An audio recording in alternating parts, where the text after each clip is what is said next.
السلام علیکم۔ کراچی میں اہل تشیع کے دھرنے عباس ٹاؤن میدان جنگ بن گیا۔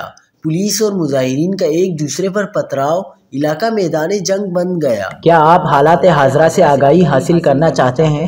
خبر کے پیچھے چھپے اصل حقائق جاننا چاہتے ہیں تو ابھی سبسکرائب کیجئے ذیل پاکستان کو اور ساتھ ہی گھنٹی کے نشان پر کلک کر دیں۔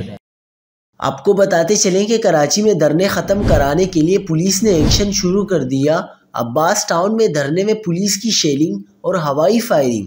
پولیس کی شدید شیلنگ سے علاقے میں کشیدگی، پولیس اور مظاہرین کا ایک دوسرے پر پتھراؤ۔ پولیس نے دھرنے کا ٹینٹ اکھاڑ دیا۔ سرجانی کے لیے فلیٹ پر احتجاجی دھرنا ختم۔ سینٹرل میں 5 اسٹار چورنگی پر دیا جانے والا دھرنا ختم ہو گیا۔ ضلع شرقی میں گلستان جوہر میں احتجاجی دھرنا ختم کر دیا گیا۔ ٹریفک پولیس کا کہنا تھا کہ روڈز کو ٹریفک کے لیے کھول دیا گیا۔ نواب صدیق علی خان روڈ چورنگی ناظم آباد نمبر 1 اور 2 کو کھول دیا گیا۔ شارع پاکستان مین عائشہ مندل چورنگی کو ٹریفک کے لیے کھول دیا گیا۔ انچولی شارع پاکستان اور سوراب گوٹ کو بھی ٹریفک کے لیے کھول دیا گیا۔ مجلس وحدت المسلمین کا کہنا ہے کہ نمائش چورنگی پر مرکزی دھرنا جاری ہے۔